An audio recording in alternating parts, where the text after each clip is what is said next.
Keep it reined Sure, in. don't worry. All right. And we should be live. We did it. Yes. Hello, everyone. Hello, Charlie. See you in the chat.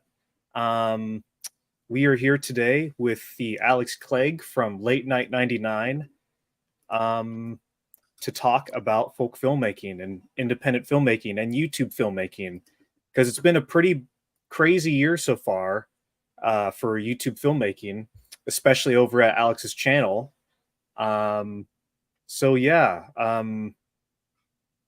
If this was a normal interview, I would have been way more prepared, I think. But today I figured, it's been long overdue, us all chatting together. So I figured we can keep it candid and hopefully people will be interested in that. Yeah, and this is my first time meeting Ethan as well. Hello. I know, yeah, I kind of realized that when we signed on. I feel like I've been watching so much of your stuff recently. I was like, surely we've met. Nope. Here we are. Yeah. Oh man, it's been a big year, hasn't it? Far out. I mean, Oh, go ahead. I was just going to say, it feels like 2024 has just stretched on forever and ever. Yeah. It's been a busy summer in America, for sure. But in folk filmmaking... Stop baiting me with the politics talk, Jordan. I'm trying my best. But I think not to cut straight to the chase, but Marana came out this year, which I think is like the biggest... I don't know. There's some way we could probably measure this, but it's got to be up there in some sort of world record in terms of the most amount of independent filmmakers involved in like a singular project like Marana. Like, I don't know how to classify it. Or would you like to know what the world record actually is for the most amount of directors contributing to a single film? Is it that single minute film or single second film or whatever? No, it could be, but in terms of feature films, it's a film about a backpack that travels all around the world.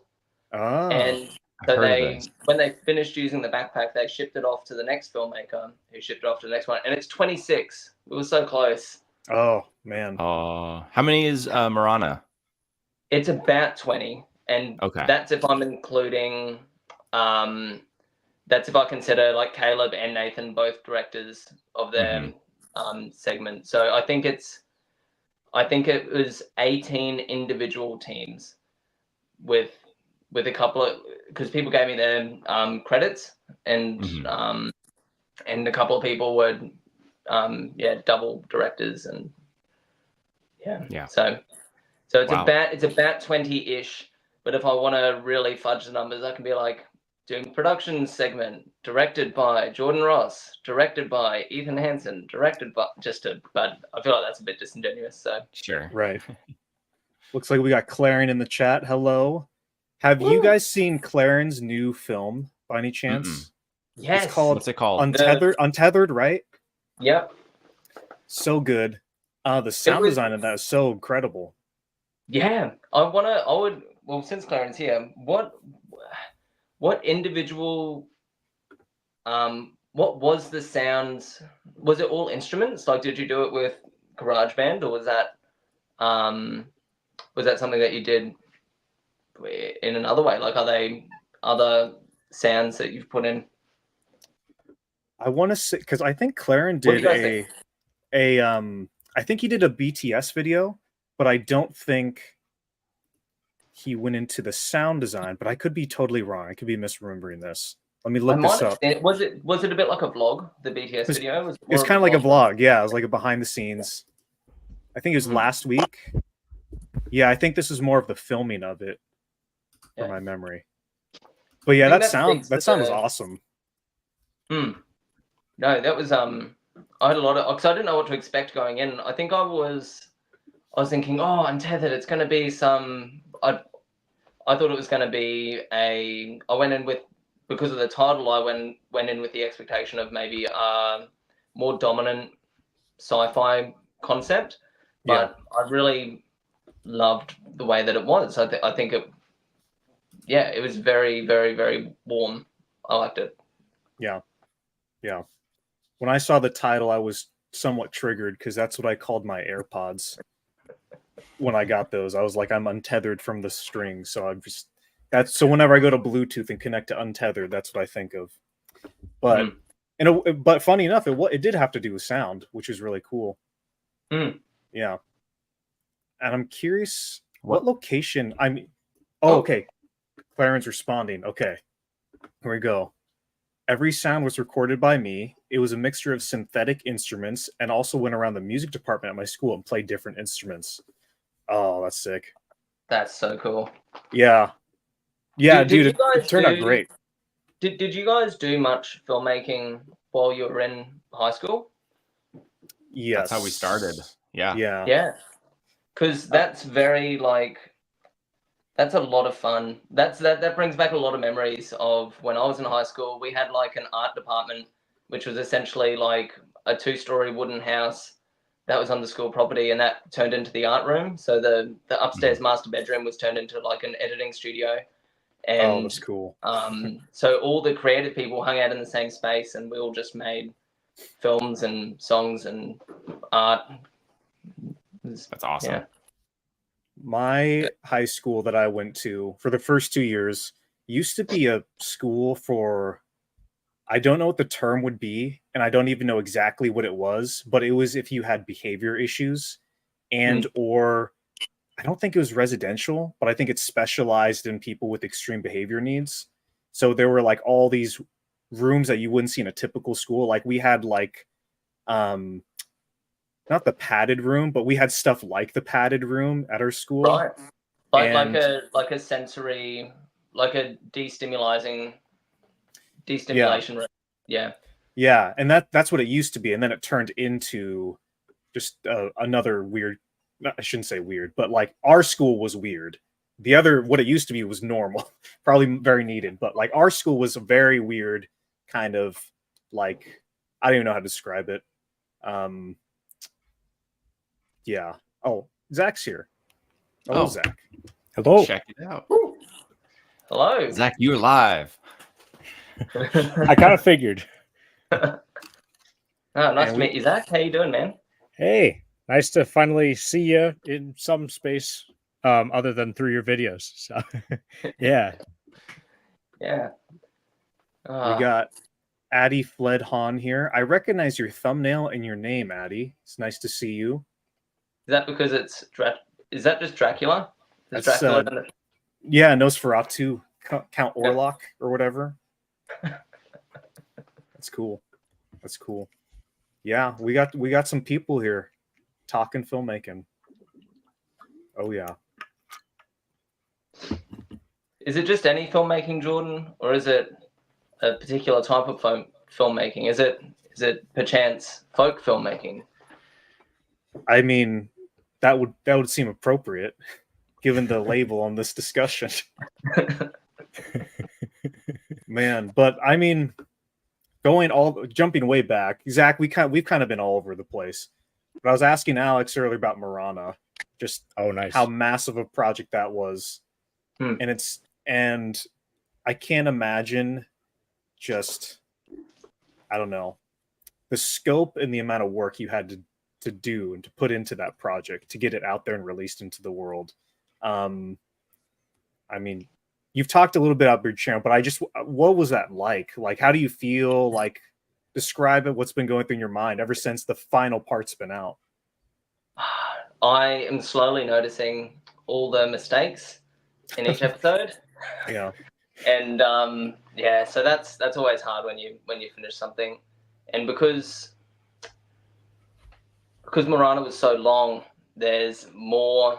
It's the longest. It's the biggest project that we've done. I think it's only 2 hours and 2 and a bit hours, but that's nearly 3 times the length of the next longest thing that we've done, which would be Over the Next Horizon. So in terms of scope, it was definitely, it's hard to keep track of. I've started to try to put together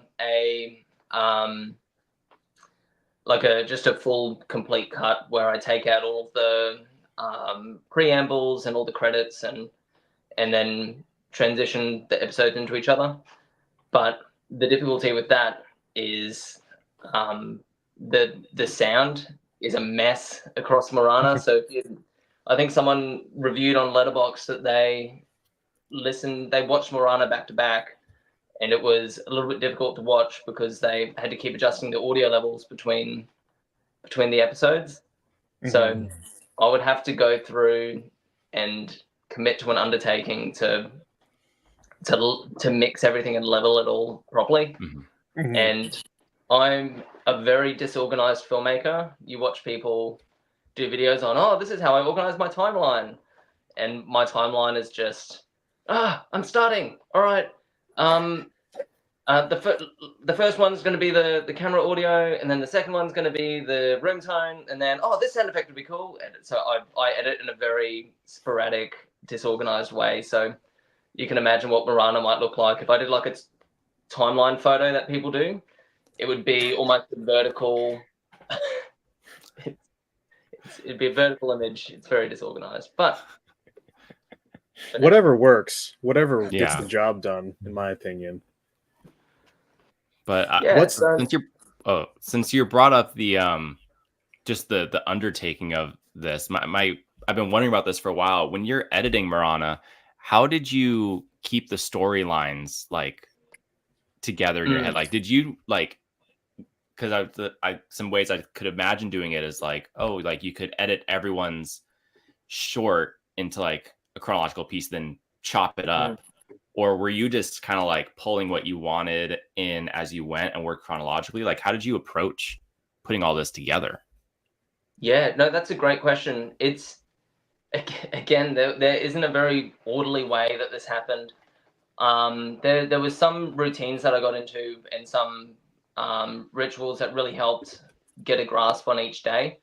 But I really did treat each day as its own separate thing. So when people started rolling in with Marana stuff, it was the first thing I got. Do you guys follow Ian, the Barbachian guy, on Twitter? Ian Austin. I believe I do. Yeah. Yeah. So he was the first person to send footage in, and if you remember on the first day, my segment is I'm watching this guy on TikTok, and then I unalive myself.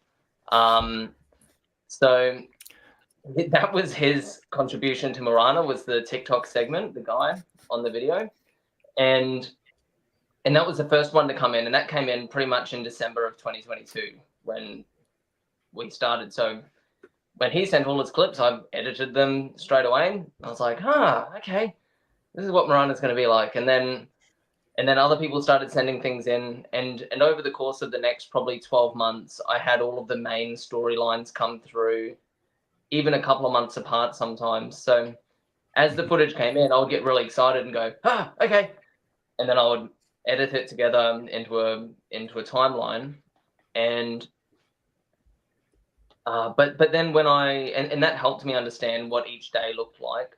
There were a few that I didn't edit together into like as soon as I received it because of storage reasons. So there were a few really kind people that kept their online cloud storage clogged up for like a year and a half while I waited to pull to have space to pull the footage down.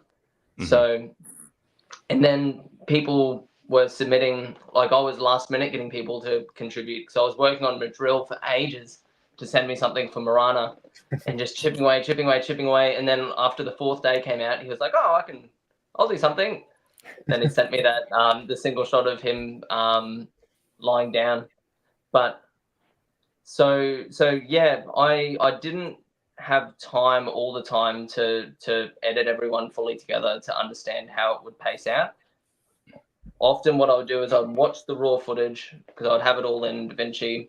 I would watch all the raw footage, and then I would open up a note on my phone and list in no particular order the scenes, and it would just be like Doomed Boys, answer calls,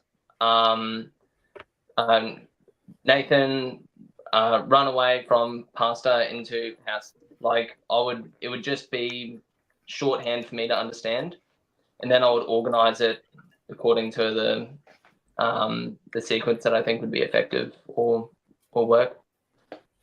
Oh, Nosferatu has something to say. A good suggestion. Murana was a great step in bringing the community together, but next time have everyone make a silent film. It would break down the barriers of language and remove the issue of inconsistent audio. That's a pretty cool idea, actually. Mm-hmm. That is a cool idea. If you were to do like a collaborative silent film, what prompt would you use, or what framing would you get everyone to make something inside? I guess the question is, do you make it like a retro kind of silent film, like it's a fake Chaplin kind of movie, or do you is it contemporary but there just happens to be no sound? I feel like the Chaplin one actually might be harder because you have to replicate that whole style, and that might be difficult for folks. But I don't know. There's a lot of talented filmmakers out there. Having a consistent visual language is really hard in a big collaborative piece, and I didn't quite know how to handle it properly. A part of me thought, oh, well, why don't I just embrace how different everything looks? But when I tried that, it was quite jarring, and I considered doing a black and white film for Murana, and I think one of the early promotional things I put out relating to it was actually black and white. But that didn't feel right either. That felt lazy. So, ended up just desaturating everything, which was just as lazy. But hey, it works. I was surprised. That was one thing that struck me when we saw the first episode is, everything feels a lot more consistent than you would think. Yeah. Like there wasn't any segments that really stuck out to me as like, oh, visually this feels inconsistent with everything else. It felt very natural, which is good. Well, so how did you guys, what was the experience like for you guys as filmmakers? Because you talked about it on one of your podcasts after you came back from LBS, but I'd love to hear more about that. What was it like for you, having shot these things, not having any particular expectation about how it would be incorporated, and then seeing how it was used from time to time? Because there were some episodes where I used your segment to sort of glue some really key moments together, and there are other episodes where it was for example, the day where you got everyone's recordings in. I didn't use a lot of that, but you put a lot of effort to get those people involved and respond to it. And so, what was that like? I'm very curious. You want to know the horrible, honest truth? Is two things. One was like, well, everyone's going to do a segment about real people reacting to the thing. But if you're watching a big disaster movie, you need the newscasters to react. You need them. So if we send in newscaster footage, there's no way Alex can cut us out entirely. He might cut out most of us, but not all of it entirely. And then the second thing was, we can just set up a camera on a green screen. Alex says he'll edit it, so we'll give him this mess of footage, and he can decide what to do with this. And quite frankly, it was very low effort on our part, and it just seemed like a really fun project to be involved with. We wanted to be involved somehow, and our schedules have been weird for the last few years. But for something like this, we just picked a day. We were like, hey, we'll set up in Ethan's garage, set up the green screen, lock down the camera, so it's like a 2-angle setup for most of it. And the sound's really good for it being in a garage. Yeah, thank you. With a heater and a furnace, and yeah. That's the same garage we filmed "Dude, Where's My Mountain Dew" in, actually. Yeah, it is. Oh, right, okay. There's so much stuff in there. Yeah. So it dampens the sound pretty well. I was surprised too. No, it was I was really scared when I saw that you guys shot in a green screen, because I'm really not great at green screen. But I think it worked. It was all right. There's a few little janky moments where it's like, oh, Ethan's glasses look a bit weird in those couple of frames. But yeah, I should have just taken those off. Well, I loved how you extended the set too. Like Yeah. you put us like within monitors and stuff, and you made the space feel a lot bigger than it actually was. Like I thought you would just slap a background onto us, but you like put us into footage. You put us onto screens. It was great. I love Like how green you did screen it. to green screen. Yeah. It was You should have great. put us on the meteor though at some point. I think that was a missed opportunity. Maybe next time. Someone will have to do a fan edit. Maybe someone who has the footage would get the McSweeney boys to do it. They can Yeah. they can do a meme edit. Yeah. Clarence says, I didn't properly realize there was an online community of folk filmmakers until this year. It's been amazing to discover everyone's work. Well, it was awesome to discover your work, Claren. I'll never forget that live stream of Little Black, was it Chlorine? It was one of the live streams, and we hopped on over. Was it the Chlorine shorts? It might have been it was the shorts. second one. Yeah. Yeah, we hopped on and we were like leaving comments on his work, and then he popped up. We're like, oh shoot, we've been caught. It was great. Yeah. We have to do that more often. I think find a filmmaker who's just quietly suffering on YouTube. I got one actually. Hold on. I don't know if he's suffering. Let me look up his name. But we shoot, I forgot his name. Community where the rest of us are. It's in our history, I believe. I literally saw him last night on YouTube. It just popped up in my recommendations. Hold on. It's in our history. That'll be the way that we'll introduce more people to our community and what we're doing is by just randomly harassing them. Exactly. Okay, I'm gonna just share my screen. We won't watch it, but like I want everyone to check this one out because this is a pretty fun one that I saw just recently. A film by Charlie, a comedy feature film by Canyon Demar, I think.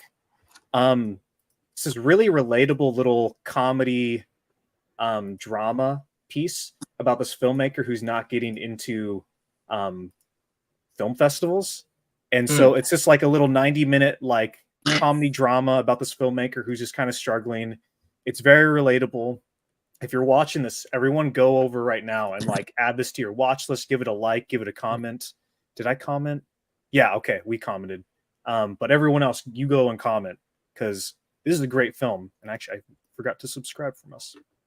But yeah, that's my little recommendation for the day.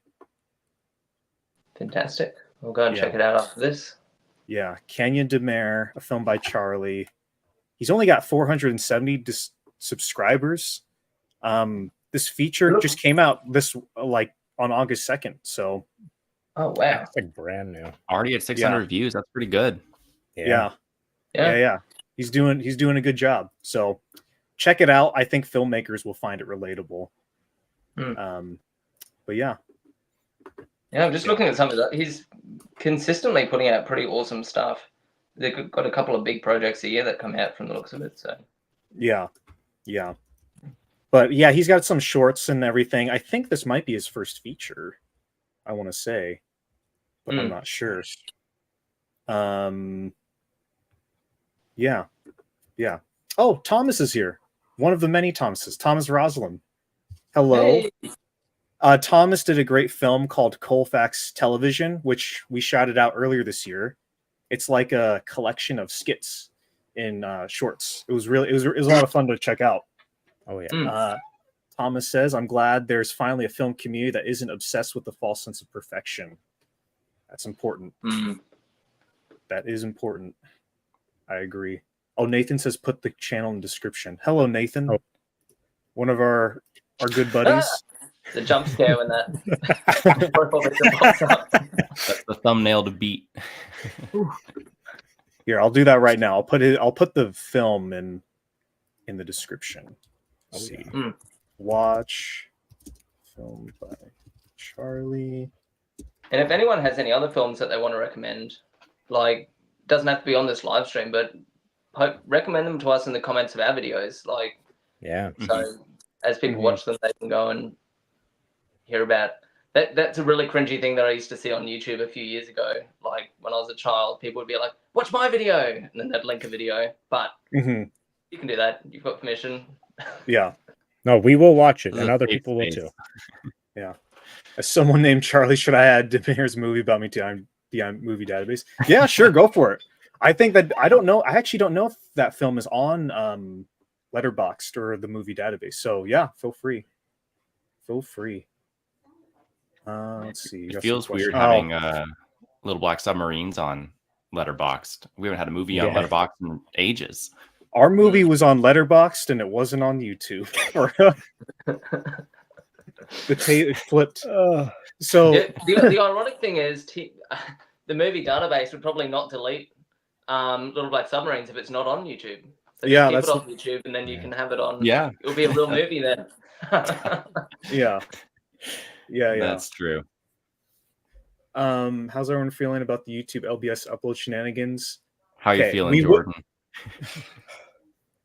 I'm not going to go into all of it now, but I just like this call is at a weird place because when Alex and I scheduled this, it was when everything was good with LBS, and then it wasn't, and so the idea was. I know. Anyways, what has we've had a solid weekend where LBS was alive and had a beating heart.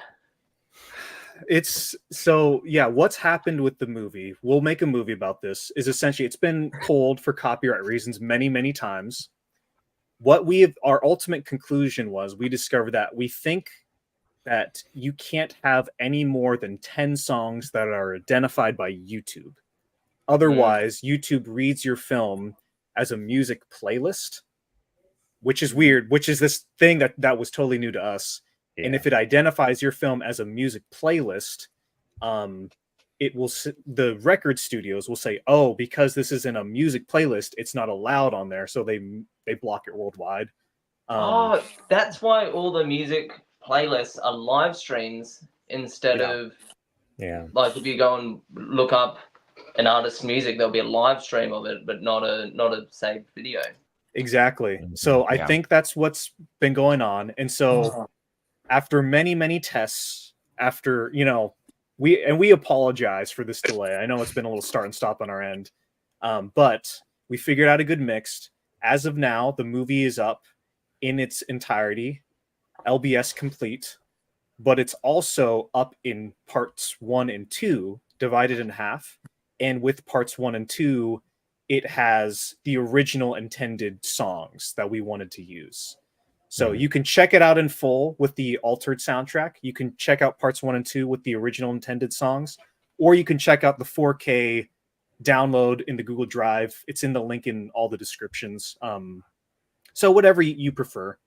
But yes, it's been I'm just going to say that we exported the movie on June 25th. And ever since then, it has been nonstop YouTube checking, which has been, it's been so much of a learning experience, to say the least. But that's what I have to say about that for now. Props to you guys for persisting with it and not giving up, and then also finding a way to present the film the way that you originally intended as well. Because if you hadn't have persisted to work through all those issues and to understand what was going on, you wouldn't have been able to. It wouldn't have been up on YouTube. It wouldn't have happened. So it's a credit to you guys.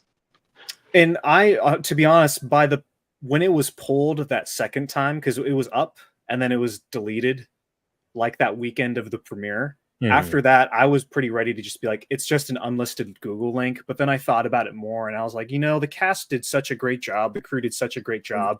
I might be fine with it being on Google Drive because I'm just sick and tired of it. But I feel like I wanted some form of it to be on YouTube, so it could be easy for people to find, to show their friends and families and all that sort of thing. But if you're going to check out the movie, I would definitely recommend checking out the full complete version in the Google Drive. If that's too complicated, then I guess pick between the altered score or the parts 1 and 2. Parts 1 and 2 is kind of tricky because you got to click a button. I know it's a lot of gymnastics you got to do, but that's my preferred music to hear. But not like the altered one is bad, but it's just how it is. Yeah. Oh my gosh, there's so many. There's a lot of comments. Okay. Oof. Hope you guys are having a good evening. Been going back through the chlorine films building up to LBS. I'm so excited to finally watch it.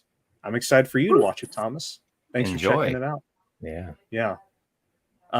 Yeah, as I said, I check out the Google Drive link, but if that's complicated, the two-parter, that's too complicated, the altered score version.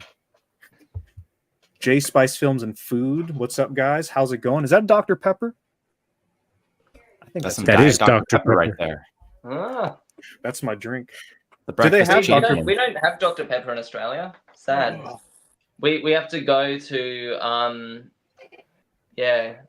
we have to go to illegal smoke shops with imported illegal stuff to get Dr. Peppers.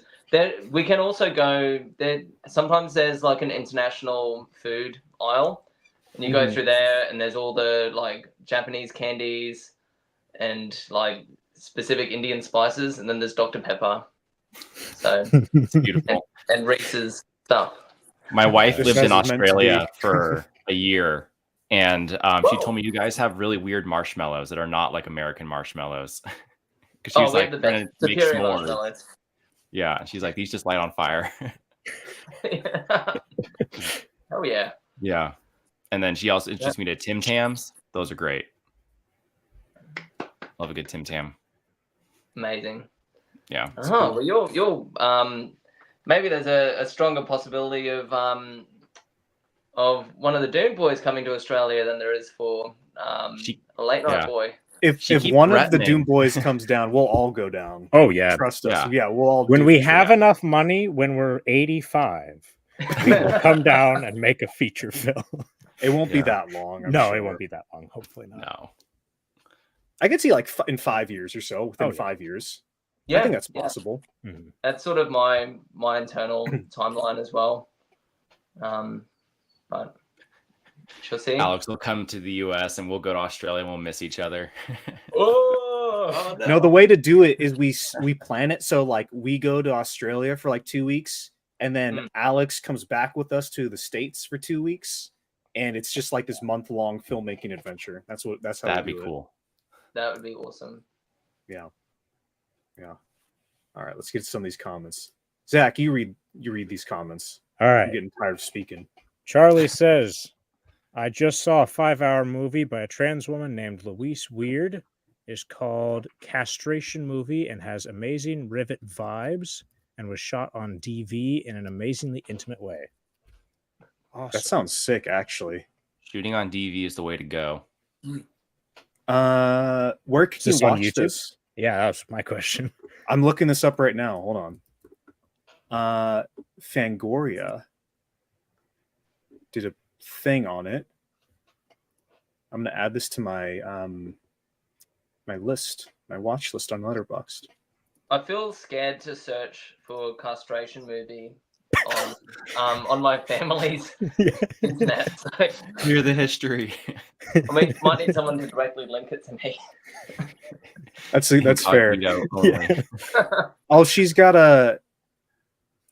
Looks like there's a channel with clips, so I'm gonna subscribe to that channel on our Doomed thing. Cool. Good recommendation. Yeah. Claron says, "Oh, were you going to read? Say, I could okay, if you want. go for it." Claron says, I have a film to recommend, Sanitarium by Aaron Ibarra. Really experimental film, really great stuff. Get it on the playlist. Experimental films. Oh, yeah. Sanitarium by Aaron Ibarra. Was this one from 12 years? No, wait. Is this a YouTuber? Aha, okay, I found it. Okay. Adding to the list and subscribing. Yeah, Jordan, add work to your life, because I know that's all you ever want. You should link all of these in the description after the live stream is done, so people can find them if one piques their interest. That is or a it can good be like idea. a pinned comment type thing. That might. Pinned Can we comment. add links in the chat? Are we I able to don't do know. that? Well, we were so behind. We can check. We're so I'll add them to the description as I find them. So hold on. Sanitarium. Okay. bam, in the description. What comments Boom. next? Okay, Nice. next comment from Thomas.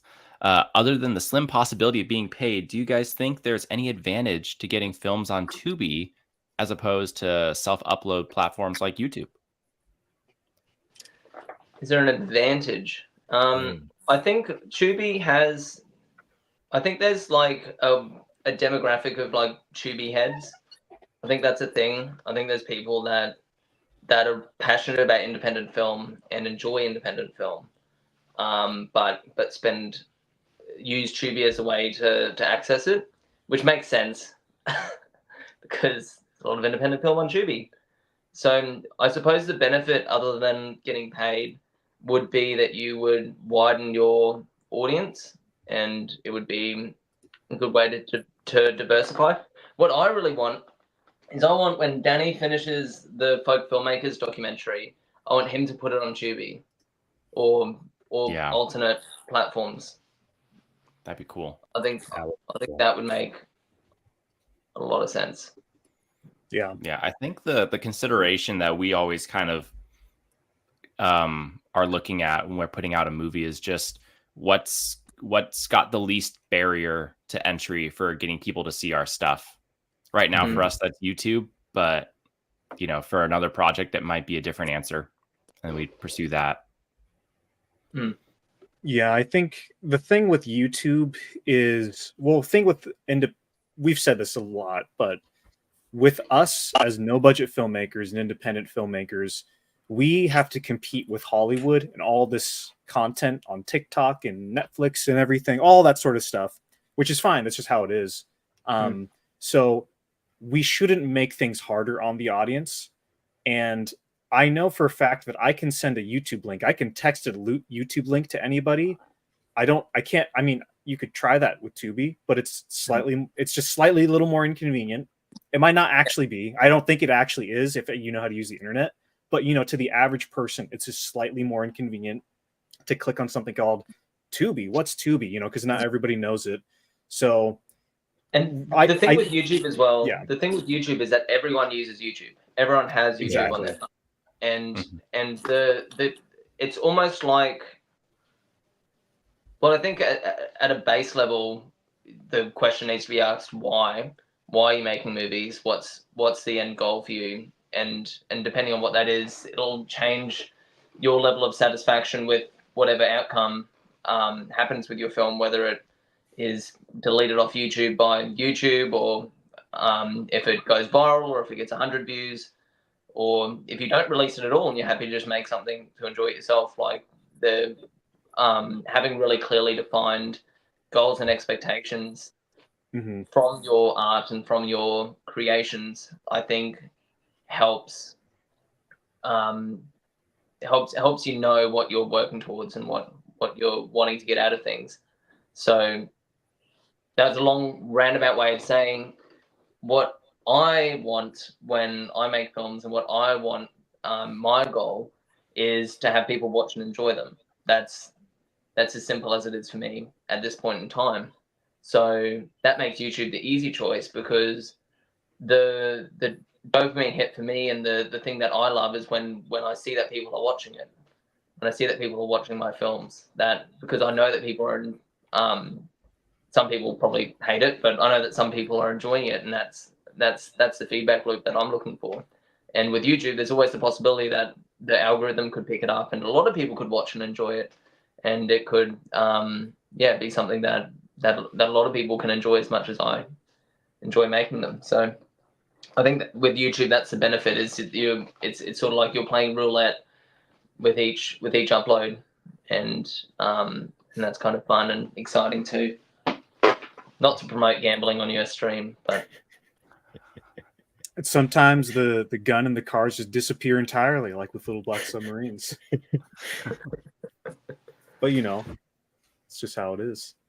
But yeah, I think YouTube's a place to be, honestly, when it comes to filmmaking. Yeah.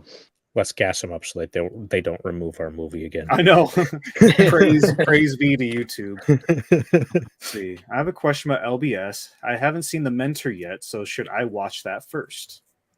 The answer is both yes and no. You can. You don't need to.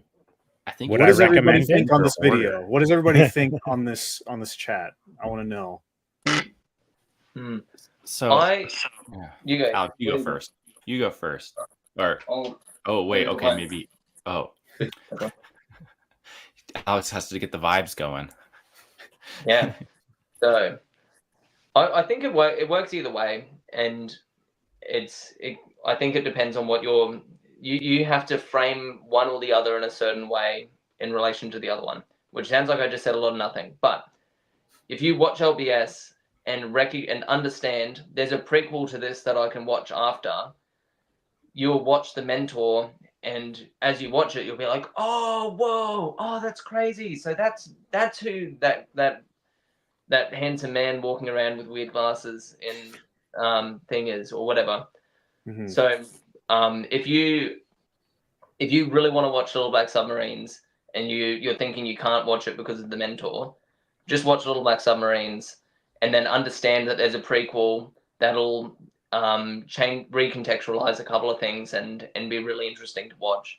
But if you want to watch Little Black Submarines as a sequel, you can enjoy it as a sequel as well, because it is a continuation of the story. So it's just it's enjoying it in different ways, in my opinion. Yeah. I'm a completionist when it comes to these sort of things. So what I would recommend is watching The Mentor first, because it was made first and came out first. Do you need to? Was LBS created to be a hard and fast sequel to The Mentor? Jordan says no, so you don't need to. You definitely get all the information that you need for Little Black Submarines to be its own thing. Does The Mentor enhance the viewing experience of Little Black Submarines? I believe 100% so. And I definitely think you should also go support RC Films as well. But ultimately, it is up to you, the viewer. Ethan, what do you think? I have nothing crazy to add to this, but I think I would suggest The Mentor first, purely because out of they're tonally, they're different movies in a lot of ways. And they're like, the goal of Little Black Submarines versus Nathan's goal with The Mentor, just they're different in certain ways.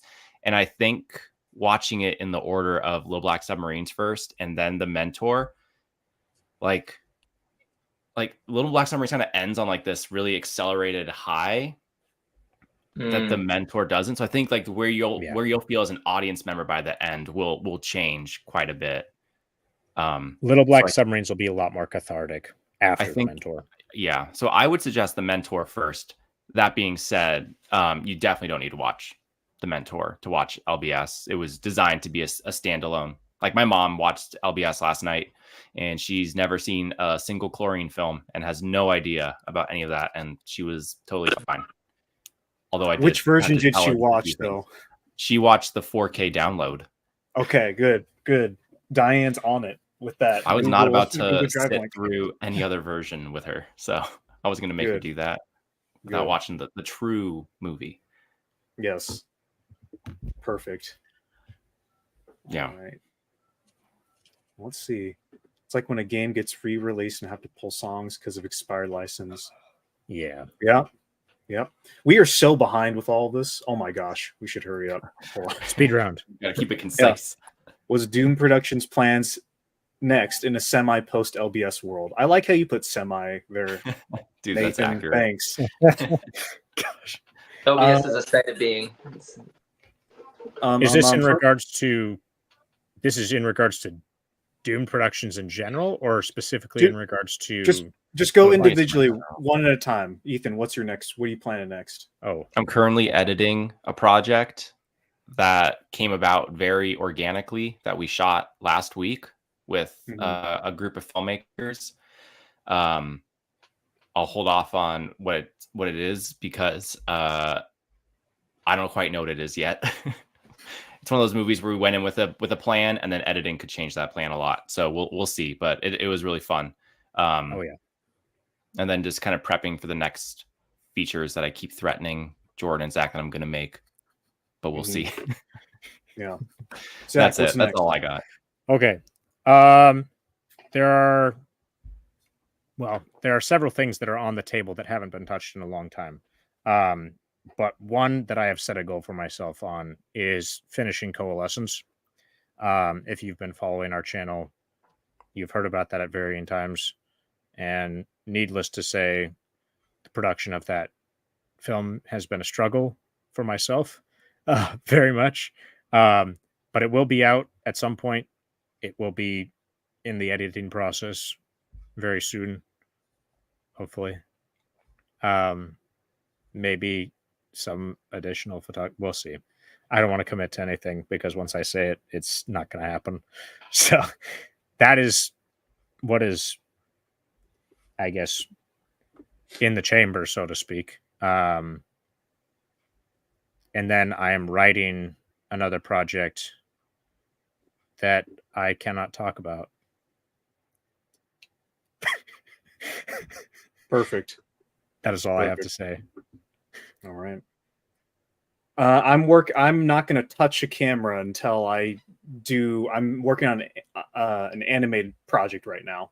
So I'm going to finish that, and then I'll consider picking up the camera again after all this craziness. You need to detox from camera. Yeah. Truly. I need it. See, Charlie says, I put most of my stuff on Vimeo, obviously not cheap, but there's so much more lax about copyright, and more importantly for me, nudity. So I've been able to be pretty comfy with uploads. I thought they were more strict. That's interesting. It's interesting. We lost Ethan. I guess Ethan's not a fan of nudity. Okay. No, I'm joking. I think the internet in the room he's in is very crappy. I'll have to, for me, it's a price thing, personally. But Vimeo is very nice. Vimeo is nice. Vimeo is good for directly sharing with people, but and I think the streaming quality is better as well. I think there's less latency issues and buffering issues that YouTube has. No, not using the right terms, but YouTube compression is a thing. But the reach of Vimeo is a lot smaller, obviously. So yeah, Ethan's internet went down. He just texted us. Oof. This Ouch. might be the last we see of him forever and ever. That's a good excuse. He's just got lunch made for him again. I have a really quick story to tell about this from Video Carnage days. When we were prepping that film, there was a snowstorm for a week, and people's powers got shut down, and you couldn't contact anybody for like a week or so. And it was really funny because for that year, every Monday, Ethan and I met. And then the Monday of the snowstorm happens, and I don't hear from Ethan, but I just assume, oh, here he is. Okay. Well, the Monday of the snowstorm happened. Yeah. And I don't hear from him. I'm like, oh, he's probably he's in his house. He's all good or whatever. And then I start prepping for Video Carnage. And I realize that what I'm doing is I'm making the missing flyers for Ethan's character in Video Carnage. So if you just walked in on me, you're like, Ethan didn't show up for one day and Jordan's making missing flyers. It was great. It was great. Let's see. Oh yeah, I'm on brand for you guys to even try. Yeah, Dr. Pepper. That was just a picture I just saved. Yeah. What about Dr. Pepper? It is a terrifying world without Dr. Pepper. That's why Mad Max doesn't happen in like America. It's because in Australia they didn't have Dr. Pepper. Yeah, you can actually cure radiation poisoning. Yeah, we're set over here. Yeah. That's literally Mad Max is what is happening because they don't have Dr. Pepper. The rest of the world is fine in those movies. They just don't show that. That's my one point of reference for Australian movies. My go-to. I know there's others that exist. Let's see.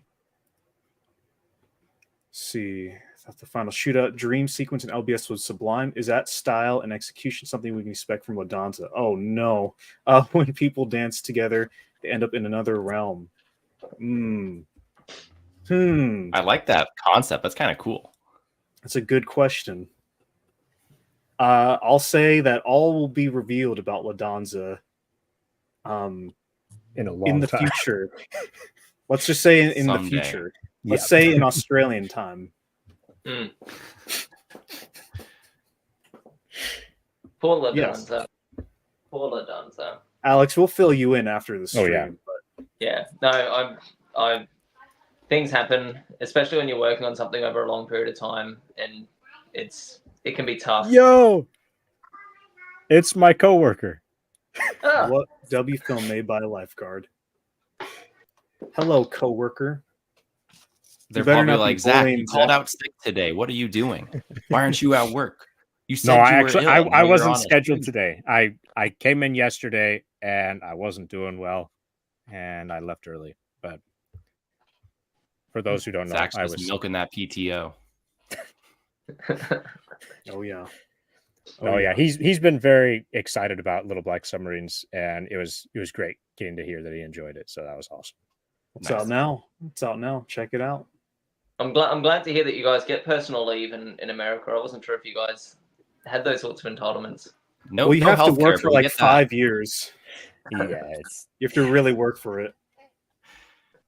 Yeah. Let's see, all my obscure indie film recommendations come from this community, so I don't have much to recommend. That's fair. That's fair. Easy, it's all in one place. Can you post both on YouTube and Tubi, or is that not allowed because I'm not familiar with Tubi? Ooh, that's a good question. Does anyone know? Tubi's not exclusive, so they don't request exclusive rights. I think some streaming services would, like Amazon Prime probably does. Yeah, but at the same time, like at the moment on Binge, I think it's HBO Max in the States, and Netflix. The holdover is both, or holdovers, or whatever the Paul Giamatti film is on both. So, but there might be different rules for Hollywood films than lower budget films. I don't know. True, and it probably varies depending on the project and who you're. What deals you strike and striking stuff. deals? Yeah. I would imagine that. Now that I think about it, it's probably a matter of filmmakers' preferences because, kind of like Alex said, there's kind of like a Tubi club like mindset with a lot of filmmakers. So I know there's one filmmaker. I think his first feature was on both Tubi and YouTube, but then his second one was only on Tubi, and I wonder if that's because he just kind of got bit by the Tubi bug. I'm not sure. And I can't remember his name, but I remember his film. But I don't even remember the name of the film. It was like a post-apocalyptic movie. Oh, I can't remember. Cody Clark will be an interesting experiment because he's put all of his films on Tubi, so yeah, that'll be. Oh yeah. He'd be to see how they go. Because if he for some reason on bed makes $10,000, I'm gonna put all my films on Film Hub, like right. Try and get them on Tubi too, right? So Yeah. it's he's a pioneer. Yeah. Oh yeah. Yeah, I find most filmmakers who upload to Vimeo regularly screen their movies in person and even prefer it that way. I've even become that way to a degree. It's also fair. It's a fair point. Can't afford to upload my movies on Vimeo. That's too expensive. Yeah. Also, I know this will come up later, but what is in store for Late Night 99 point exclamation point 10 eyeballs? What Lovecraftian? Well, I don't know. I What just is this? It's a lot. It's. I think he meant to create an Australian spider. There it is. Amazing. Well, what's coming up for us? I suppose now is later because it's taken us so long to go through. So good timing. We have quite a few. I think we're in a similar spot to you guys in a sense where we have a sort of a backlog of films that we need to edit. So I think I have about 8 or so films that I've shot now that I need to edit together.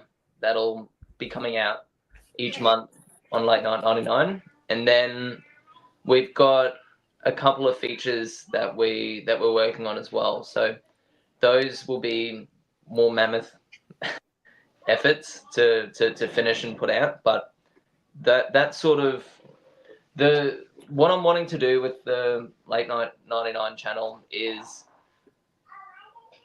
make sure that I'm committing to the short film a month schedule, because I think that consistency is really important, and I want to sort of hold myself to that, and I've got a big enough head start so that I'm going to be able to be making films while I'm editing the old ones. So there'll be a bit of a delay, but I'll be able to make sure that there's continuously content sort of coming out. The other thing that I'm wanting to do is I'm wanting to be a bit more vocal on the channel around other independent films in the folk filmmaking space that are coming out, because I think we need to do a bit more, probably not the right term, but a bit more outreach as a community to people that are on the YouTube platform that haven't heard of us before. Otherwise, we're just going to be in this cyclical dance where we're all watching each other's things and enjoying them and having lots of fun and getting to know each other. And as more people come and release films and share them with us, they join that community, right? Like Claren and Little Fire Films and all these new young up and coming filmmakers. I think though because I know that our films are great. I know that there's an audience for them, that people will enjoy them. So I want to sort of, and it's good timing with the Don't Tell show coming back, with some really big films coming out soon, with Joel Haver doing his thing. I think it's good timing. And it would just take a well-timed Joel Haver video review to go viral with one of Joel Haver's films, and then you could use that as a gateway to get into smaller channels like us. So that's one side of it. In terms of big projects, I've got. Oh, hold on one sec. I've got to let my son know that he's just woken up from his nap. I'll be right back. Dad duty's call. No worries. Don't listen to a word Alex says. He's lying. He's a fool. No, I'm joking. Outreach. No. What I appreciate about their channel though is that they have been doing so much outreach with other filmmakers and highlighting other films and all that. So that's something that we're trying to get to do more this year.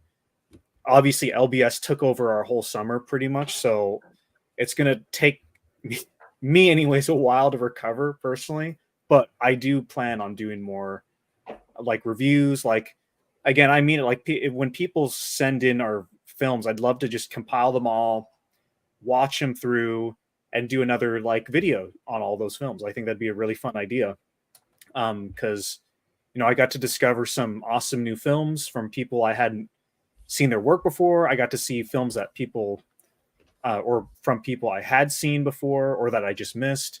I felt really bad. Oh, who was it? Was it Tico? Tico actually sent us his film like when it came out, and we just missed it way back when. So I'll be glad he sent another message. But yeah. I was talking about he's back. Yeah. All good on your end? Yeah, all good. He my son woke up from his nap, and we don't normally shut or lock doors in our house. We're an open door household. So whenever I shut a door, which is pretty much exclusively to talk to like Matt Berry or you guys, right, or have a work meeting, my son Xander freaks out. He's like, Dad, where are you? What's happening? Can you come and play? Can you paint with me? I'm like, sorry, man, busy. So where was I? I lost my train of thought. But yeah, I think promoting the community, editing all my short films and getting them out, and then we've got 2 big features that we will be putting out probably in the next 12 months, each of them. And those are Big Smoke and Professor DeVours. So nice. Cool. Yeah, I've teased those by sending you guys unsolicited film stills, but but yeah, I can talk more about that, or we can read more comments. But unfortunately, this is where I have to peace out. I have to pick up my wife from work because her car doesn't have AC and it's like 97 degrees today. So Yeah. I drove her Aw. this morning, and now You're I have such to a go get her. gentleman, Ethan. I'm selfish because I was like, I'm gonna have the car with AC, which is the whole reason that LBS survived, because at least the cameraman true. wasn't falling apart. That's true. Yeah, my car didn't have AC for that entire shoot. It was awful. It was a terrible car to be in. Yeah, ask Zach and Vanessa. Oh my gosh. Yeah, they were probably. Did you in guys that shoot it during building. summer, or did you shoot it during Yeah. Summer wow? during It a was like heat wave. It's like 100 Mhm. degrees every day. Yeah. And there was like 4 of us just all crammed into Nathan's back room, sleeping on the floor together. No, I'm pretty sure we all lost weight from just simply sweating. There's a clip that I filmed on like probably day 7 of filming or something like that, like at 8 a.m. I just was like, I'll do a little vlog for the behind the scenes for Jordan's documentary for next year. And I talked to the camera for like 2 minutes. If I go back and look at that video, I'm like, oh my gosh, I look terrible. I look like a dead man. Like, it was rough. The delirium.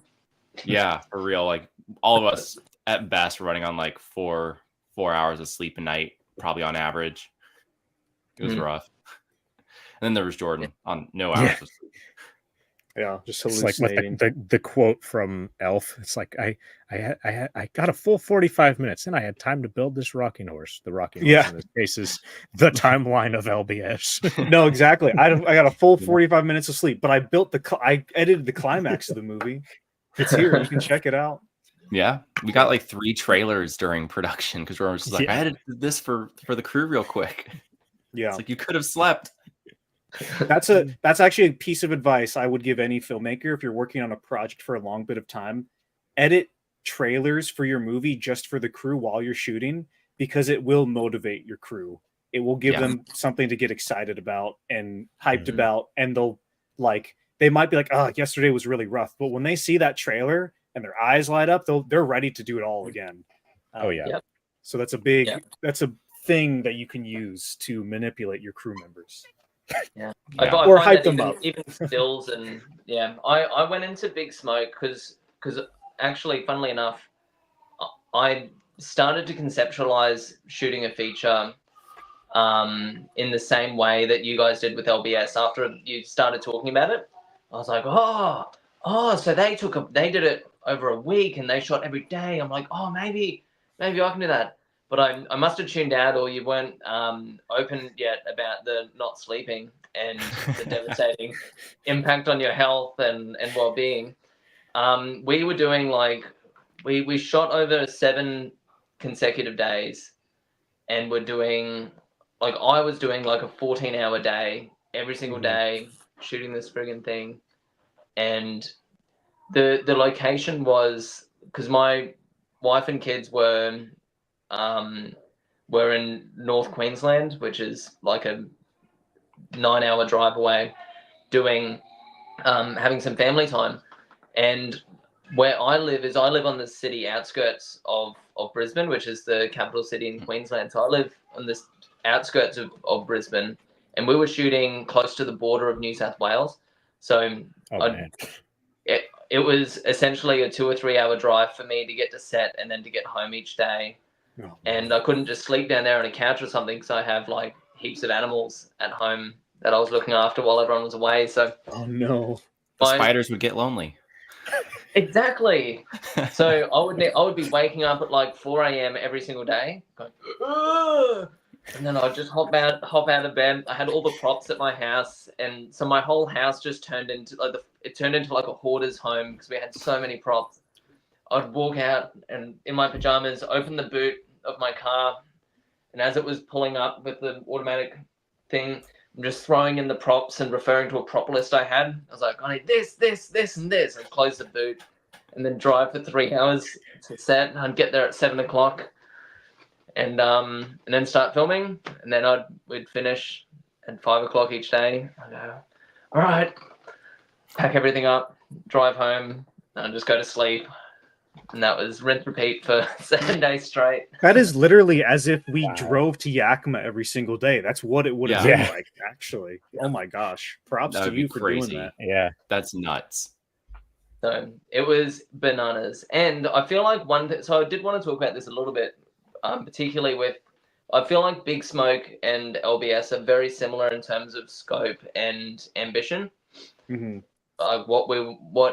And that's by design as well, because I was like, oh, I want to do that too, and then did it, right? But I should have I think listened to them. They were yeah, I know I should have done it over 4 weekends like everyone else. No, Mhm. but I feel like one thing that we do miss out on being at this level is having an assistant director, Mhm. having an AD role, Yeah. and because what it quickly becomes is the person who's the holder of information, which for LBS was Jordan, right? With Mhm. bell rings, that would have been you, Ethan, or Yeah. with coalescence, you've got like all the information, and you're not sharing that with anyone, or you can't share it with anyone. It might be different with you guys, but you can share some of it. You can be like, oh, we need to do this, and you can start to delegate, but you're still the one doing the delegating. You're still the one communicating all this. And in my mind anyway, it's so much easier for me to just do it than to delegate to someone who might not do it exactly the way that I'm imagining anyway. So I think that's a part of the production process that we miss out on by just doing it ourselves. And I felt it with this project because of how big the scope was. And I wonder if you guys felt it as well with Littleback Submarines, if you felt the burden of, oh gosh, this, if I don't keep it together and pull everything, if I don't pull this off by doing my own personal acrobatics, it falls apart. Right. I was literally there's literally a clip of that for the behind the scenes like video diaries and stuff where it's like me in front of my planning. It's just a little vlog I shot pretty much, and I talk about like I felt like, I think in the video I was talking about the scope of everything, because usually when you do a project, right, it's just the director does everything for the most part for our projects.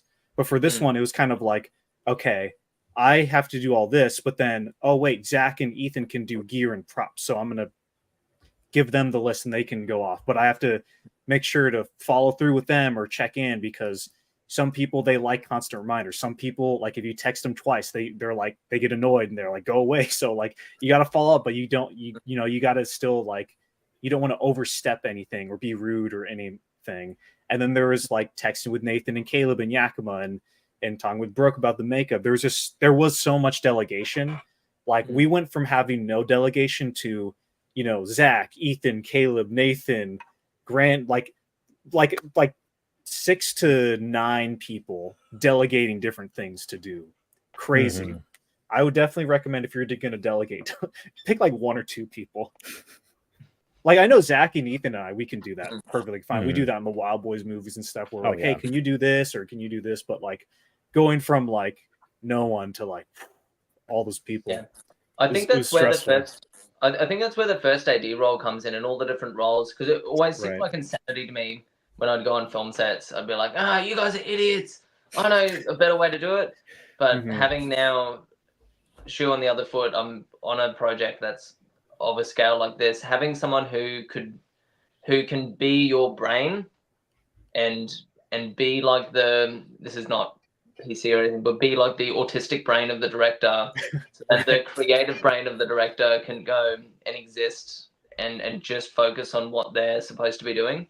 So even though you're able to delegate all those tasks, you still had to be responsible for the follow-up to make sure that it happened and to make sure that it was all pulled off. You were the one scheduling everyone. Make sure you arrive at this time, you arrive at this time, making sure there's no dead space so that people can, you know, you can make the most of everyone's time. That's sort of the first AD's role, where they like plan everything out and help you coordinate that stuff. It's so hard to do that and be so in it in that logistical sense, and then also be in it in the creative sense. I think that stuff's like, personally, I'm a little weird. I like planning stuff out like that. I think I'd be good at that. But the tricky thing is that when you have to wear the director hat and the actor hat and like the camera, and, the food and everything, you have to think about all these different. That's when it becomes a stress. But I've always been curious. So like, I'd love to work on someone's set as just like I'd love to make the schedule, and I'd love to be the AD and do all that stuff where I'm not like invested in the story or anything, because I think that'd be fun. Be good practice as well. Yeah. Ethan, do you have to go? Yeah, Okay. this is it. I got I was like, engrossed in this like topic. Sarah is waiting.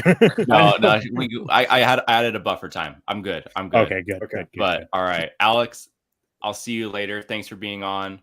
Boys, I'll see you guys sooner than later. All right. Oh yeah. Adios. See you later. All right, now let's talk about how awful Ethan is. No, I'm joking. Well, let's. I think we got some more questions here. Let's look at some of these. Let's see. You just have to know about YouTube's codecs, bit rates, and the rules around them, and where they matter most. I'm assuming that has to do with. But we're talking about the difference between YouTube and Vimeo with like YouTube compression and stuff. But you might as well be saying you just have to understand biochemistry and how the body works. And I'll just it's a different language to me. But it is something to learn, I suppose. Yeah. Oh. Yeah. Let's see. Ladons is actually one of George Lucas' secret experiment projects. How did you know? How did you know, Charlie? Let's see. Probably going to have to delay my animation, but I do have some environment stuff to share. Oh, yeah. Oh, my gosh. That was like a long time ago. Please, send it over, Swamp TV. Let us know. This is the Clone Wars thing. Yeah. Okay, here's my pitch for Alex's next anthology. He asked filmmakers to send in an abstract surreal horror shorts with the goal of compiling them to form a cursed tape a la The Ring. But as he How did you know? No, but as is he that something starts that you to know? edit them to get Interesting. That's a good idea. Yeah. We're gonna cut the cameras now. Let's move on to the next one. Really excited for Renegade, Alex. Oh yeah. Those stills look that's sick. coming out not this weekend, but next weekend. Yeah. That's gonna be super, super fun. Can't wait. Oh yeah. Let's see. Well, anthologies are an in thing this year, both with folk films and stuff like Kinds of Kindness. My next feature is even an anthology. Ooh. Yeah. Awesome. Nice. Anthologies are pretty cool. One of our buddies, Josh Bailey, he worked on Little Black Submarines. He did a little bit of Photoshop, and he also did the Blender environment for the car chase. He's working on an anthology feature this year, and I helped him shoot the first segment last November, and he shot the second one, I believe, and I think he has one more he's working on. But yeah, it's looking pretty good. I watched the video talking about tripod camera movements in Star Wars, and then related it to his anthology. It looks really great. So if you want to see some shots from it, I don't know where to find them except on that video. So yeah, well, I think if you go to his Instagram, I think he has some stills, but like he doesn't have any of that other stuff. Oh, I'll have to find him on Instagram. I don't think I'm following him. I think it's like Obscurity Films, because he changed his name recently. Right. Let's see. Swamp TV says he sent it on Discord, so I'm gonna check. Oh my goodness! If you could see what I see. Oh, hold up. Let me share the screen. Doing a little show and tell here. Windows, Swamp TV. Share. Bam. Look at that. Oh, wow. Nice. That lighting looks amazing. Oh, shoot. The lighting interaction. Yeah. Good textures. Mm-hmm. And Swamp TV, you just found these assets, right? You didn't, because these were Battlefront 2.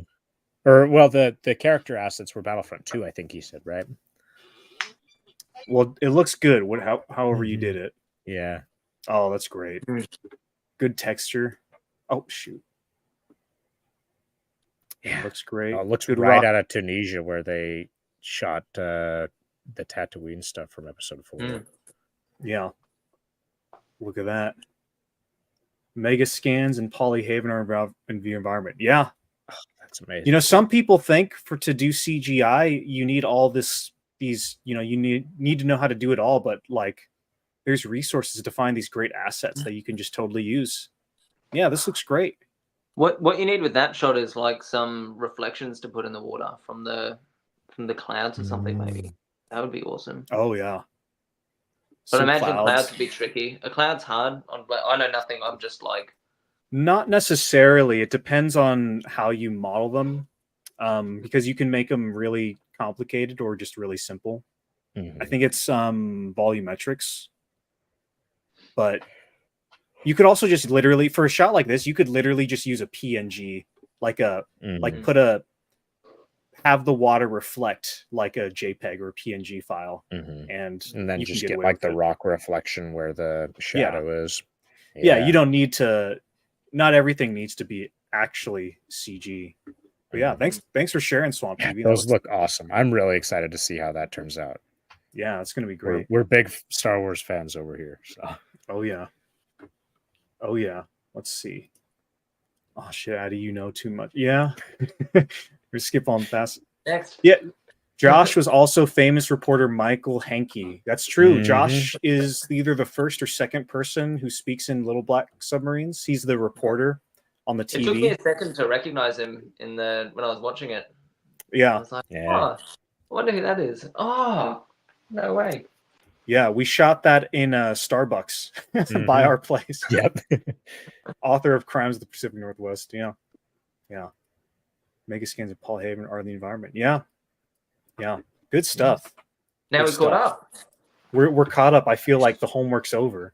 Not that this was like boring or bad or anything. Like this is fun, but oh yeah. No, man. Amazing. What are there any lessons that you learned from Little Black Submarines that you've not talked about yet? Is there any, or just in, because I'm sure you'll do full videos on it, but what are some things from LBS that you've gone, oh, when I do my next thing, I'll apply this lesson or this?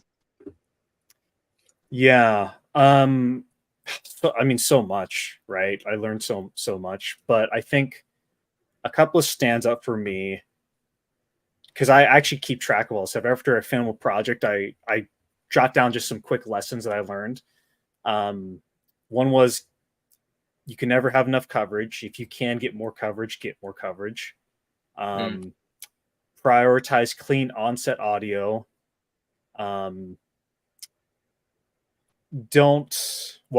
Trust your instincts, which is another one, which is kind of my thing with that was the car chase and the climax of the film are the two things that everybody always mentions when they talk about the movie. And they're always like, oh, that was the best part and that sort of thing.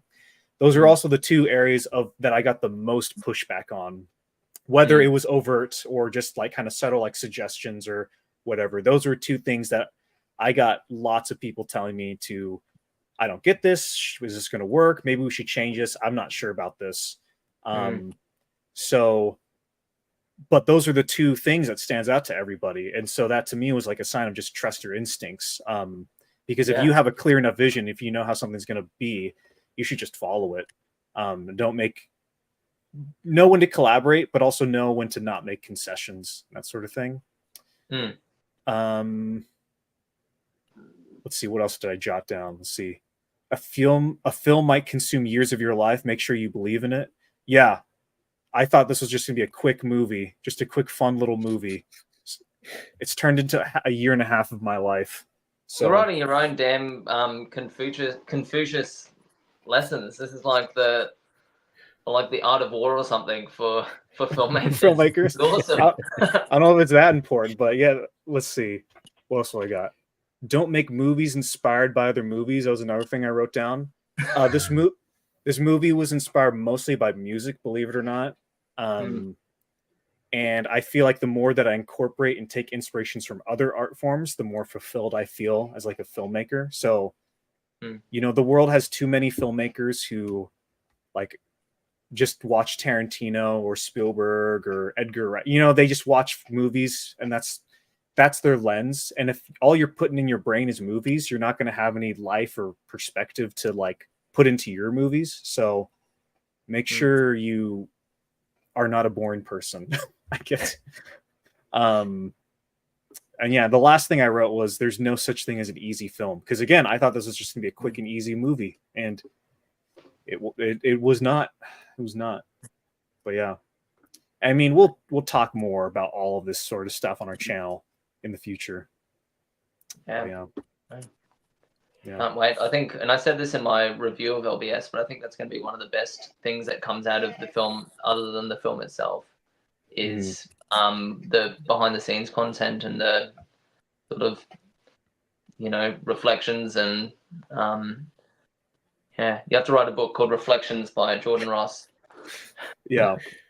Just my survival of LBS filmmaking. Yeah. I think for me, the one thing, well, there's obviously many things after shooting Big Smoke, and we're not done as well. Good grief, we still have maybe 2 or 3 more shooting days to do. But I think one thing that I've sort of learned that I don't really see in a lot of other online films or films at our sort of budget level is the difference that a little bit of costume design and a little bit of set design can make. Even like 10-15% more effort in those areas can totally change the look on camera. And it's a whole nother part of the art form of filmmaking that is probably one of the least talked about things when it comes to, like, there's obviously a whole niche of like how to make DIY severed head or whatever on YouTube, but there's not how do you, like, in a creative, like, how do you as a director or a creator plan for the costume design or the production design of your film, because that's a role that other people would normally fill. It's normally not the director's job to think about that, or the producer's job, or whatever role you're having in a low budget film. But I literally stole a makeup kit, like a cheap children's makeup kit from my house, and took it out, and we used that to put smudges on people's faces. To, you know, I just used a cheese grater and a knife to rough up people's clothes, and like there's, you know, burning stuff. It's, yeah, and it doesn't take much time. And I think one of the things that I took away from it was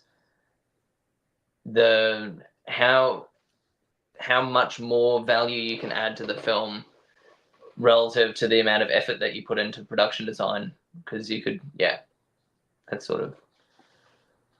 How did you guys find that with LBS? Was there a designated person doing the, like, costumes and production design and makeup and that sort of thing, or was that makeup? Yes. Costume and production design. Well, the cast and I had extensive we had conversations about the costume, because I knew it was a Western.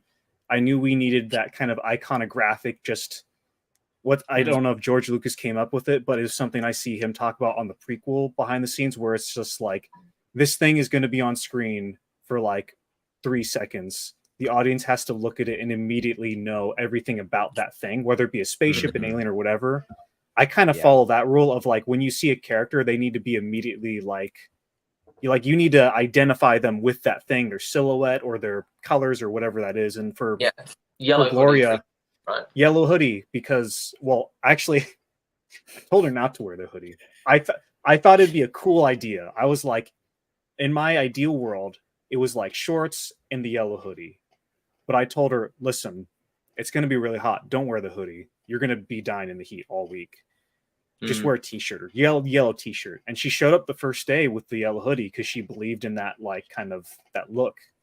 And I was like, before we filmed, I was like, Vanessa, you know, if you wear this today, you can't take it off for the rest of the shoot. And she's like, yeah, I know, I'm down. And so to her credit, she was willing to stick it out for that whole week of filming. But yeah, it's just kind of identifying characters with color or shape or silhouette. And her silhouette in that movie is kind of like a poncho Western, like almost like Clint Eastwood, because it's like the triangle shape.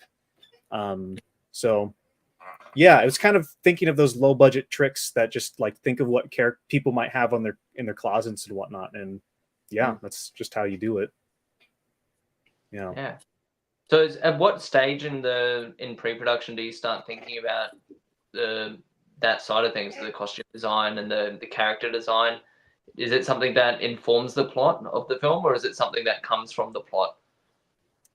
I mean, I'm thinking of it as I'm writing, but mostly I think it's really visualized.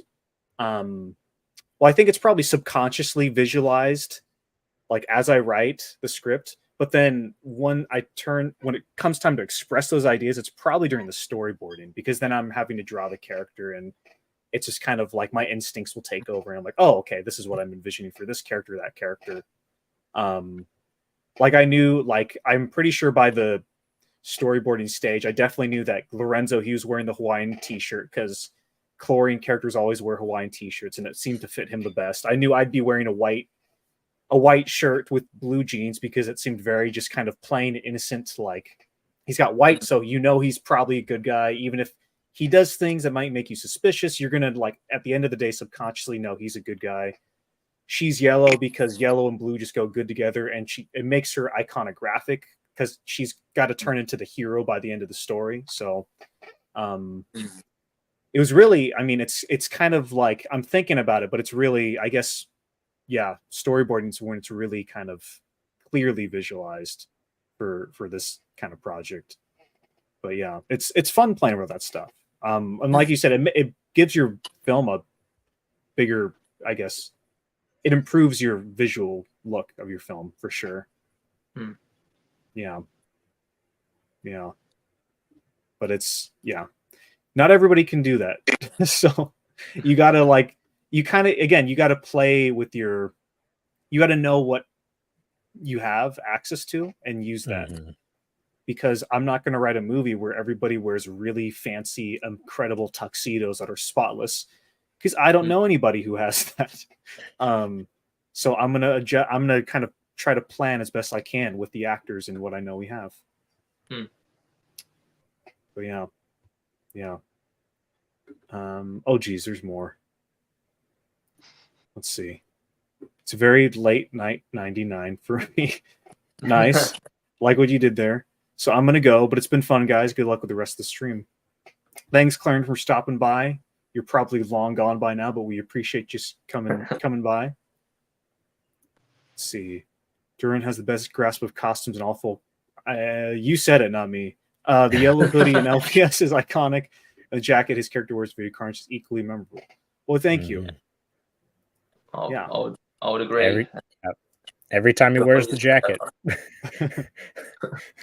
It's hard for me to do costume design with documentary, but in a little screenwrite I've done, I felt like I can't write a scene without knowing what characters are wearing and what that means. Yeah. Is that why you make nudist films, Charlie? No clothes. Yeah. Yeah, with documentary, you don't really need that necessarily. Because it's real. Well, I guess it depends on what kind of documentary you're making, but yeah, I agree. I think it's important to know what characters look like. For sure. Because I don't ever write descriptions in my films, like what a character's wearing usually, unless it's important to the plot. But I kind of know it in my head. I don't know if you have a similar experience, Alex. Do you write that stuff in your scripts? Sometimes, but then it's very fluid to me. The costume designing and the prop designing is I'll write descriptions of things in the film, in the script, sorry. But when it comes to actually designing them, I just have a very flexible mindset around my scripts, so I can go back and change it to be what we can actually do. So yeah, so for me, it's I don't let it hinder so much. Like I still know roughly in my head what we would have access to, but sometimes those sorts of descriptions help me flesh out scenes and imagine it, and if it's in my brain, it'll go onto the page. But I think that's one of the other things that I took away from Big Smoke is just the importance of being agile and flexible in your approach towards the film. Because if I came in with a really rigid idea about what I was wanting to do, it would have just snapped in half. I think especially on this budget level, you need to come in with an attitude of, hey, this might look different to what I'm imagining, but I'm going to do the best with what I have, and being willing to hear out the other people that are experts in the things that they're experts in, I think, and identifying the strengths that different people have. So with Big Smoke, my really good buddy Anton helped me write it, and he's got a better grasp of the themes and the story of Big Smoke than I do. He's like more of the deeper themes and the story elements came from his brain than mine. So when we came to an impasse around a particular scene, I chose to go down the path of, okay, well, this is a story conversation, and I trust you that you have a better grasp of the story than me in this moment, so we'll go with this call instead. Or with the cinematography and the cinematographer and Anthu on Big Smoke, there are a few scenes where we were really pressed for time, and he asked me for 10 more minutes. He's like, I just need 10 more minutes. We need to have one more light, and then it'll totally change the shot. And I couldn't see it, but I had to trust him in that moment, and we had to not film something later. But I think it's recognizing that everyone on set, whether they're an extra or one of the leads or a runner or your friend, is going to have particular input and particular strengths that they can bring to the project, that and embracing those things, especially on this level, is going to be way better than fighting against them, because you've got to use everything you have, and there's a lot of resources people bring that you might not realize as well. So yeah, for sure.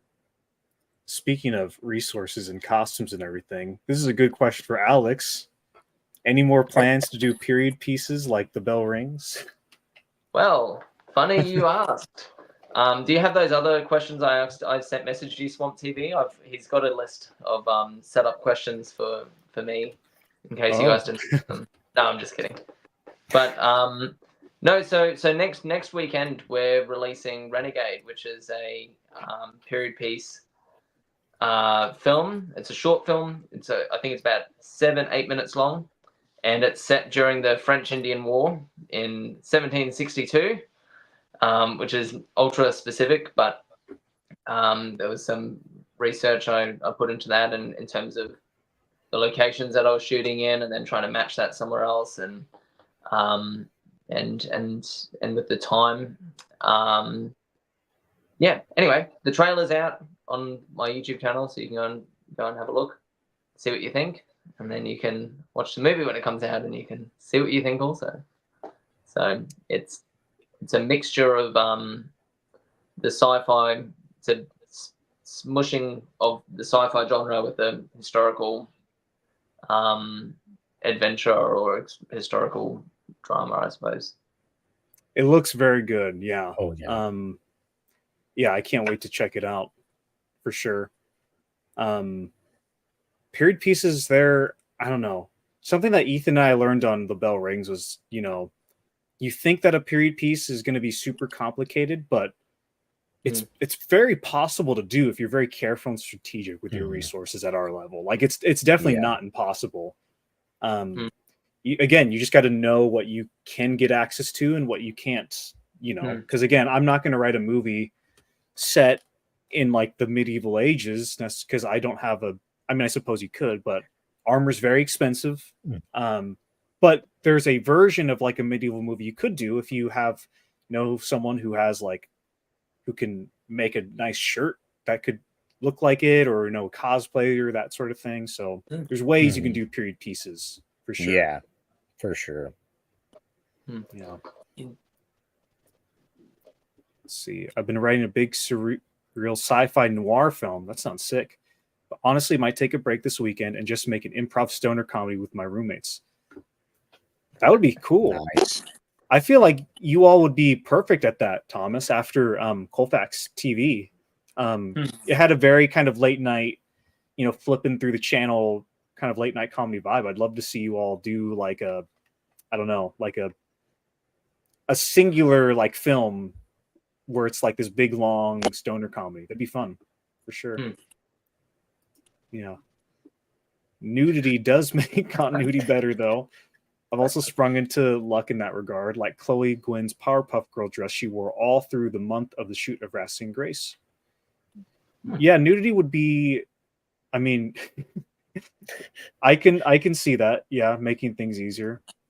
It'd probably be a lot easier than what we did in LBS, which was just like everybody wears the same costume, and so you got to protect that costume with your life because if something happens to it, the movie goes, it's kaput. But yeah. Let's see.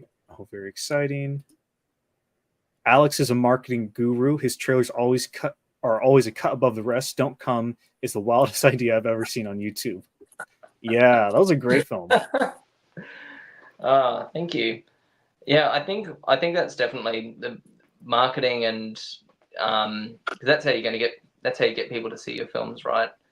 And I feel like, yeah, I'm gonna try some new things. I feel like I'm slowly becoming an insane person, doing the same thing for 4 years and not seeing much change. So I wonder, yeah, if trailers are better served on social media, and if they slow down YouTube, or speed it up. I don't know. I think it depends on how frequently you post trailers, probably. Mm-hmm. And you all when they're posted in relation to your feature as well, or short, or whatever you're releasing. Yeah, I think it's definitely, I don't know. With our first trailer for Little Black Submarines, that's almost at 2,000 views right now. But then the second one hasn't even cracked 500 yet. So it's kind of like this. Now, of course, it's for the same movie, but I'm sure there's a strategy for it all. Yeah, when I figure it out, I'll let you know. I've got no idea. But... Yeah. Oh yeah. And Zach, really enjoyed your first Bigfoot movie. Very enjoyable and fun. It's the top 3 Doomed features for me. Oh, awesome! That's really great to hear. I appreciate it. That one, the Wild Boys movies are always very fun to make. Most of the time, very relaxed. Because we just get to goof off on camera. But there's more where that came from, and there's more. Yep. Oh yeah. You'll be getting more soon. That's all I'll say. When are we getting the Australian Bigfoot movie? Oh yeah. You and all the other Australian filmmakers need to collab. Like you all need to just get together in a forest and go hunt Bigfoot. That would be awesome because yeah, that needs to happen. We'll get there. Like Space 107 says, why are so many folk filmmakers Australian? Oh, that's also a good question. Because American culture bleeds over to Australia eventually. Except Dr. Pepper. There's to seriously answer the question, I think there's folk filmmakers everywhere, right? Like folk filmmaking is just making films for people. I think that's the simplest way that I try and understand it is it's creators making films directly to their audience, bypassing the structures that are in place. And there's some amazing folk filmmakers from India. Some amazing folk filmmakers in that are Spanish speaking, right? And across, well, I shouldn't say just Spanish speaking, but I'm sure there's some great Portuguese speaking filmmakers as well. But and in the UK, like Claren's from the UK, I think, right? Yeah, and Claren. Don't Tell Show as well, right? Yeah, of course. I think and I've just met a bunch of really cool French filmmakers because I had to get some dubbing and some French-speaking actors to perform for Renegade. Yeah, so I think it's just the discoverability and the networking that those filmmakers do and we'll figure out who they are, wherever they are, right? Eventually, and I think sometimes people think that, oh, I'll just put this movie out, and then people will watch it, and they don't think that they need to do any work after the film comes out. They think that when they hit export on the timeline, then that's the end of the film. They've done their job. Believe me, from the LBS debacle, it's not. It will go on for another month, maybe more. Yeah, I think it's the it's not the end, obviously, and I think at our level you can't do it on your own. You will burn out, and you'll get bored as well. It's so much better to be a part of a community, and folk filmmaking is not the only one, right? Like if you use Film Hub and get your films on Tubi, go on those Facebook groups and connect with those filmmakers, or go over on what Twitter and Instagram seem to be the places that folk filmmakers exist in their communities, right? So go onto those platforms and connect with those filmmakers. So yeah, definitely helps. They're everywhere. They're everywhere. Swamp TV says, I agreed with you until you brought up the French. Okay. It's that old rivalry. Because you're English, right, Swamp TV? Or am I totally misremembering? Anyways. Well, I think Renegade takes place during the 100-Year War. I might be wrong. Yeah. It's a fascinating time period for sure. Oh, yeah. Yeah. Well, yeah, I'm he's UK. Yeah.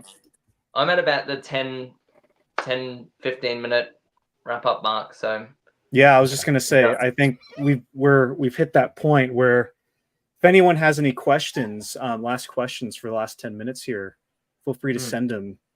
There's 11 people watching. The stream's doing really well. It's getting some traction, which is cool. Yeah, this is great. We'll have to do this more often for sure. I know on this channel specifically, we will, once this whole LBS nonsense is over, once the movie's out and we've had all that BTS stuff, we will be, I mean, I've had this idea of bringing directors on and doing live commentaries with their films. I think that'd be a really fun thing. So we could have Alex on, do a comment. Well, he's already done the over the horizon commentary, which is great, by the way. Everyone check it out. But we could have other filmmakers come on and we could watch their movies with them. I think that'd be a whole lot of fun to do. But yeah, well, you can get people on to watch your films with you as well. Watch my movie, please. Yeah. Let's see. I can't emphasize enough that it's worth going into your local communities for cinephiles and filmmakers as well. I'm biased being from Chicago, but just screening live feels so visceral. Screening live it's a very special thing for sure. Oh yeah, you guys are big proponents of that, right? Having done it a few times now. Yes and no. Like our city is we love movies in our city, and so we have, I don't know, tell me if I'm wrong, I'd say we probably have at least 50 movie theaters in the Portland metro area. Like we have so many. Yeah. Like drivable ones. Like the list goes on and on of movie theaters. So people here really appreciate going to screenings and stuff. And so it's a very popular thing here. For us, that's where we stand out, being mostly on YouTube, because a lot of people here just screen in person and then that's it. So we're kind of against the grain, but I agree with them ultimately. Like screening live is like a great experience and will breathe a lot of life into your movie, I think. Getting to see and hear and feel how people are reacting to a movie that you've worked on in real time is really something magical. That's one of the reasons I really love theater experience, is getting to experience things with other people at the same time. Yeah. Did your character get any laughs from the live audience in LBS, Zach? They're definitely in one of my first shots in the car chase, where it's like me falling backwards Yeah. With like the blood splurting out and stuff like that. That one definitely got some sort of reaction, if I remember correctly. Well, that whole Like- car chase erupted into applause yeah. after it was done, and that No, was we in that have was in that moment. I videos. was like, "Yeah, I was right." Yeah. I'm glad I didn't listen to anybody. Oh yeah. One of my favorite Zach moments in LBS is the pretty much, I think it's not the opening scene with Dylan, but where you guys break into Gloria's house. Mhm. And after you get shot at and Zach is around the corner like, oh hey, a little bit a bit rude of us to be here, and Yeah. look, I'm sorry, that was probably not, that was a bit of just the how apologetic your character was. Yeah. It was Yeah. so funny. Yeah. No, Zach did a great job, and he was a last minute replacement too. Yeah. had no, it someone was else. like within a day of when I was supposed, like when the character was supposed to start shooting. It was the night before, dude. Like it was. I remember because the actor dropped out like that, like maybe like 5 p.m. or something, and I was That's like, right. okay, I begged you. I was like, Zach, Mhm. Well, and please. because I was supposed to make a cameo as another character named Quentin. Yeah. That was a different character, very briefly in the film. Mhm. And the character that I ended up playing in the initial script was named David. But we were like, okay, you know what? Let's combine these characters once we realized, hey, we don't have this actor anymore. We need Yeah. somebody to step in. And I was like, great, I'm already here. We can make this happen. Yeah. So it was Had to put on his awesome. producer hat. Zach was like, I'll find you the best actor in town. I'll hunt all night if I have to. And then he went to a mirror. He pointed at himself and he says, "You're the man." Oh. Yeah. Let's see. Have any of you ever seen or heard of the film Landlocked by Paul Owens? I feel like this is the type of quality that folk filmmaking should aspire to, truly independent and lo-fi done exceedingly well. I have not heard of that, but Right. I'm going to check it out. Let me see. Add it to the list. It's a Looks cool like name. Landlocked. It's on Tubi for free, or Sling TV, or Roku Channel, or Fandango at home, all for free. 2021. So yeah, Oh, so it's wow. like that quarantine folk filmmaking year for sure. Yeah. Very cool. Dark Let's see. Sky Films. Summoned to his soon-to-be demolished childhood home, Mason discovers a video camera that can see into the past, driving him to record as many memories as possible before the doomed house is destroyed. Wow, there was a lot of Doomed trigger house, words in video that. Yeah. We got Mason, we got video camera, we got doomed, we got house. Oh my goodness. That sounds right up our alley. Yeah, we'll check it out for sure. All right. Well, any more questions, everyone? Or I guess, Alex, any last minute words you want to leave with the people before we tune out? Oh, wait, No. we got Daniel the Human. Hey, fellas, I've been wrestling with this current state of folk films for a bit, and I'm pretty sure we are way ahead of the curve, or YouTube isn't the place for larger audiences to find our kinds of film. What are your thoughts? Let's end on this really meaty question. Well, I think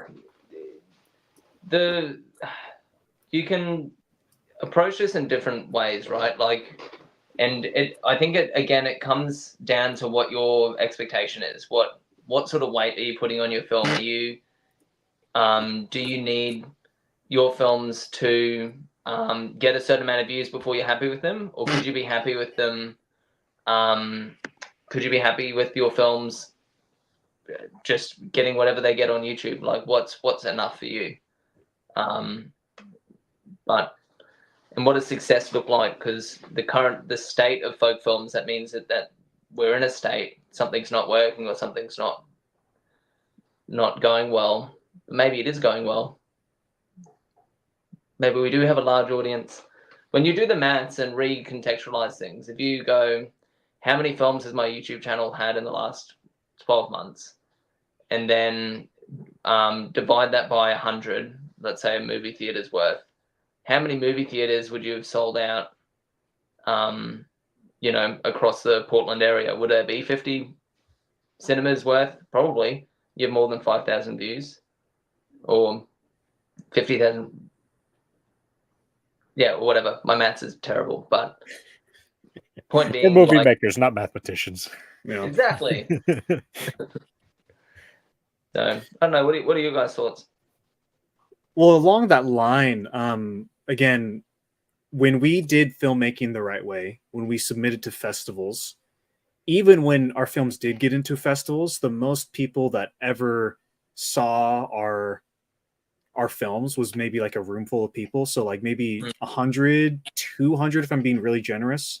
But since doing filmmaking on YouTube, thousands of people have seen our stuff. Like tens of thousands. Well, just Zach's got 10,000s on Wild Boys, but like combined, we have thousands of people have seen our stuff, and that's really cool.